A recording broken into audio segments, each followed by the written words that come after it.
미국 대통령 도널드 트럼프가 또다시 움직였습니다.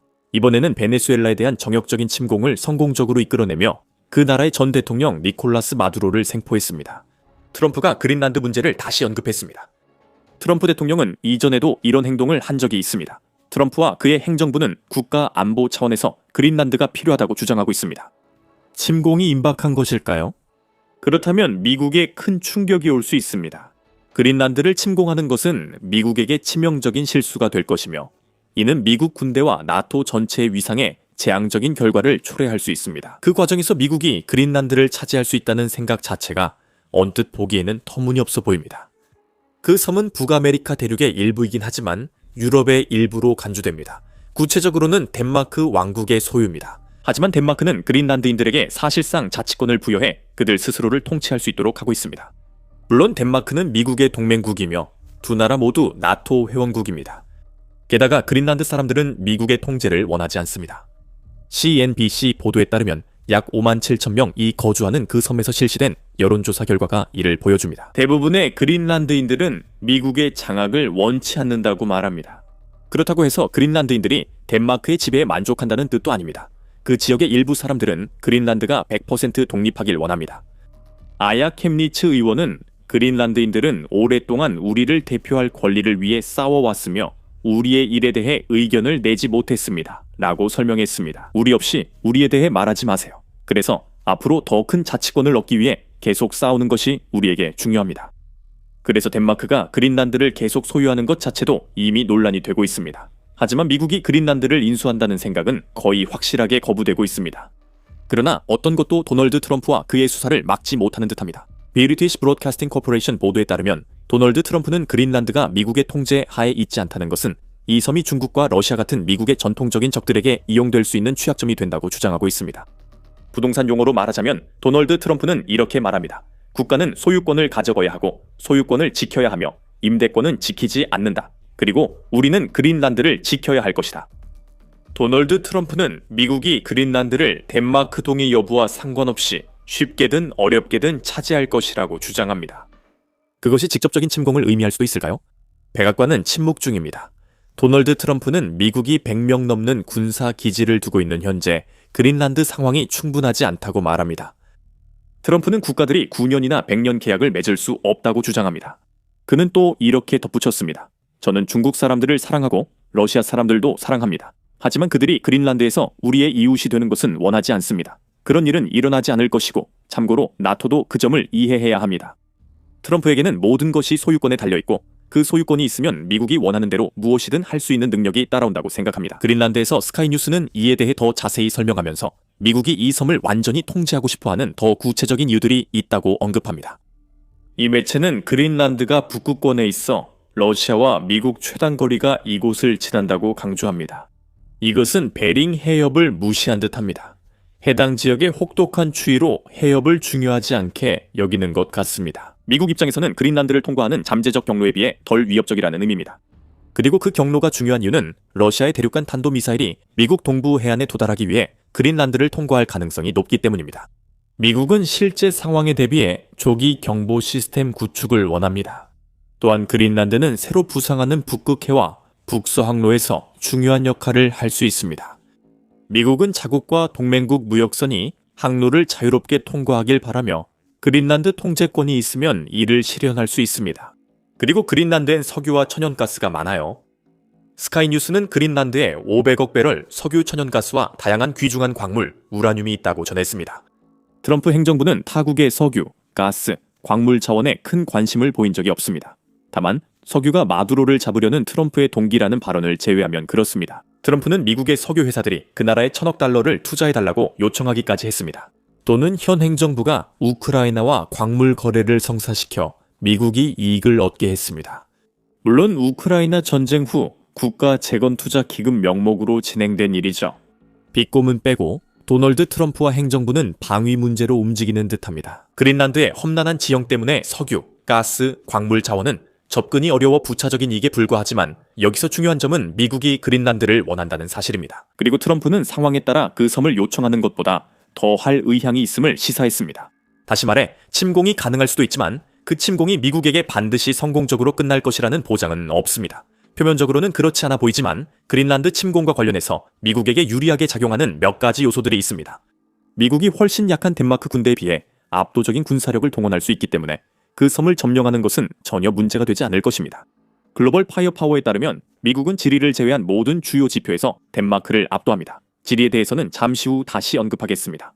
미국은 군사력으로 131만 8천 명의 현역과 79만 9,500명의 예비군을 보유합니다. 덴마크는 현역 2만 명, 예비군 1만 2천 명으로 대부분 그린란드에 주둔하지 않습니다. 미국은 덴마크보다 100배 넘는 군사비를 매년 약 9천억 달러 씁니다. 미국은 항공기 13,043대의 군함 440척을 보유하고 있지만 덴마크는 각각 117대 50척에 불과합니다. 그리고 만약 미국이 그린란드에 거점을 마련하게 된다면 미국은 수천 대의 전차와 수십만 대의 장갑차를 보유하고 있어 이를 투입할 수 있습니다. 솔직히 덴마크와 미국의 초기 전투는 일방적일 것입니다. 덴마크는 미국 침공 시 나토 5조에 의존해 구원받을 수 있다고 확신할 수 없습니다. 덴마크와 미국 모두 나토 회원국이라는 복잡한 문제가 있습니다. 즉 그린란드 침공은 한 나토 동맹국이 다른 동맹국 영토를 침공하는 전례에 없는 일입니다. 그것만으로도 동맹국들 사이에 혼란을 초래할 것입니다. 하지만 모든 나토 회원국이 미국의 그린란드 점령에 반대해도 반드시 덴마크와 함께 싸우겠다는 뜻은 아닙니다. 5조는 발동되더라도 모든 동맹국이 무장 대응을 한다는 보장은 아닙니다. 나토는 모든 동맹국이 5조 발동 시 지원해야 하지만 지원 방식은 다양할 수 있습니다. 이 지원에는 무력 사용 여부와 관계없이 북대서양 안보 회복 유지를 위한 동맹국의 필요 조치가 모두 포함될 수 있습니다. 네이토는 필요하다고 판단되는 표현이 중요하다고 강조합니다. 많은 회원국들이 미국을 화나게 하거나 트럼프의 표적이 될까 두려워 그린란드 분쟁에 관여를 꺼릴 수 있기 때문입니다. 그래서 미국이 기습 침공을 감행할 수 있는 문이 열려 있으며 그 침공이 어떻게 전개될지에 대한 분석이 이루어지고 있습니다. 군사평론가 웨스 오도넬은 미국이 그 섬을 공격할 때 빠르게 움직이고 신속히 규모를 확장할 수 있다고 말합니다. 오도넬은 미국이 압도적인 공중 우위를 이용해 그린란드의 주요 거점을 장악할 것이라고 제안합니다. 여기서 주요 거점에는 군사적으로 활용될 수 있는 모든 것이 포함됩니다. 항구, 비행장, 통신센터, 연료 등 인프라를 생각하면 됩니다. 오도넬이 치세 패키지라 부르는 전력은 초기 침공 때 덴마크가 저항하기엔 너무 강력합니다. 오도넬에 따르면 이는 아마도 합동특수작전 사령부 공격부대에서 시작될 것입니다. 이러한 공격에는 역사적으로 비행장 점령에 사용되어 온 75연대 레인저 부대가 포함될 가능성이 높습니다. 그들은 문을 박차고 들어가 활주로를 확보하며 다음 부대를 위해 시간을 법니다. 오도넬은 후속 보병 부대가 빨리 도착해야 미국이 그린란드에 주둔할 수 있다고 말합니다. 미국은 적을 제거하는 것보다 거점을 확보하는 데 더 집중할 것이기 때문에 그 주둔 병력은 상당한 규모여야 합니다. 미국의 목표는 덴마크에 정치적 압력을 가할 수 있을 만큼 오랫동안 거점을 확보하는 것이므로 메시지는 단순합니다. 우리가 섬의 주요 거점을 점령했으니 덴마크는 방역보다 그냥 넘기는 게 낫다는 뜻입니다. 이 모든 것은 미국과 그 막대한 군사력에게는 꽤 쉬운 일처럼 들립니다. 오도넬이 말하는 그린란드의 주요 거점들은 몇 주 만에 점령될 수 있습니다. 그리고 덴마크가 이에 대해 할 수 있는 일은 거의 없습니다. 직접적인 전투는 그렇지만 미국은 전투 방식이 다를 수 있다는 점을 예상 못했을 수 있습니다. 미국이 직면하게 될 것은 여러 가지 문제들인데 이 문제들이 결합되면 그린란드를 점령하는 일이 장기적인 재앙으로 바뀔 수 있습니다. 미국이 그린란드 같은 섬을 점령하려면 항공기가 필요하며 트래블맷에 따르면 미국에서 약 4,913km, 3,053마일 떨어져 있습니다. 이 거리는 미국 내 측정 위치에 따라 달라질 수 있습니다. 하지만 거리는 짧지 않습니다. 오도넬은 그린란드로 가려면 바다를 건너야 해 미국과 미 공군의 큰 장애물이라고 지적합니다. 군사평론가는 모든 것이 멀고 무겁기 때문에 더 많은 고정익 수송기가 필요하다고 말합니다. 이는 미국이 최근 베네수엘라에서 수행한 작전과 잠재적인 그린란드 공중작전을 비교하면서 한 말입니다. 병력과 화물 수송을 위해 C-17, C-130 항공기가 더 필요합니다. 미국 전투기도 그린란드 전력 투입을 도와야 합니다. 북극 고위도 지역은 거리와 채공 시간이 길어 공중급유기가 더 많이 필요합니다. 연료 소모도 많다고 오도넬이 말합니다. 이 문제들은 미국이 해결할 수 있지만 그린란드처럼 혹독한 환경에서는 더 복잡해집니다. 항공, 해상, 지상에서 실수가 나면 큰 비용이 들기 때문에 수색 및 구조 자원이 필요하며 섬 작전에서는 이런 실수가 더 자주 발생할 수 있습니다. 평균 기온이 화씨 42도, 섭씨 5.6도인 그린란드는 이제 지리적 문제로 자연스럽게 연결됩니다. 그린란드는 춥지만 미국이 침공할 때 도전이 되는 것은 단지 기온 때문만은 아닙니다. 그린란드는 매우 넓어 면적이 약 216만 평방킬로미터, 83만 6,330 평방마일입니다. 그네의 섬들을 포함하면 그 영토의 거의 80%가 거대한 빙상으로 덮여 있습니다.